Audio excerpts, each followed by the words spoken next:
Vous savez, moi, si un homme est victime de coups de casserole, il peut venir m'en parler, je l'aiderai quand même à réparer cette injustice. Donc je ne veux pas défendre les femmes au détriment de mes frères. J'ai des frères. Mes premiers textes sont très datés, j'avais 13 ans. Je lisais énormément. Et plus je lisais, plus j'aimais écrire. Et plus j'écrivais, plus je lisais. Donc les deux se nourrissaient. Et je n'ai jamais arrêté depuis. Quand j'ai voulu aller à l'école, je commençais à aller toute seule déjà. Mais mon instituteur a réussi à convaincre ma grand-mère. Finalement, j'étais officiellement inscrite. Et dès l'instant que j'étais inscrite, mes grands-parents m'ont encouragée, soutenue. Tant que j'étais avec eux, finalement, tout allait bien. C'est après, quand je suis partie adolescente en ville pour me débrouiller, travailler, les petits boulots, j'ai découvert ça très jeune. C'est là où on commence à sentir une forme de fragilité de femme. Et ça n'a pas duré non plus parce que mon grand-père est un pêcheur, donc un marin, un homme solide, qui m'a toujours dit la question, c'est pas si c'était une fille, la question c'est que tu travailles pour tes besoins. Donc tu es une personne. Et je le remercierai encore toute ma vie de m'avoir appris très jeune à me considérer non pas comme une victime ou comme une femme fragile, mais comme une personne. En Europe, on parle beaucoup de l'égalité homme-femme.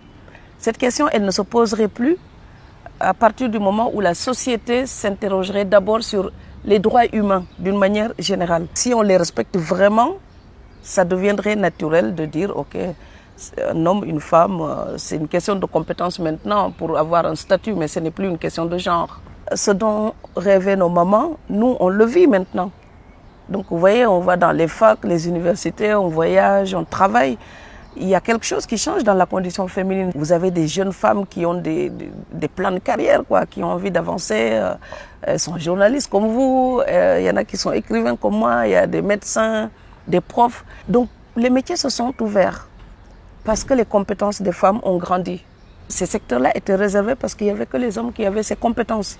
Aujourd'hui, les femmes aussi ont ces compétences, donc elles participent à la vie active, à la vie économique de leur pays.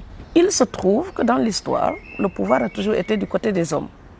Donc c'est pour ça, chers messieurs, qu'on s'en prend à vous, parce qu'on imagine toujours que vous avez la puissance de votre côté.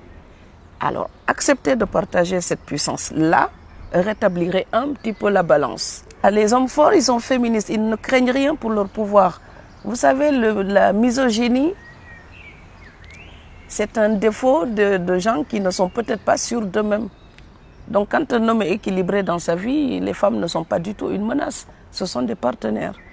Dans la vie politique, dans la vie économique, dans la vie familiale, nous devons tous être des partenaires, partager quelque chose et pas se confronter tout le temps.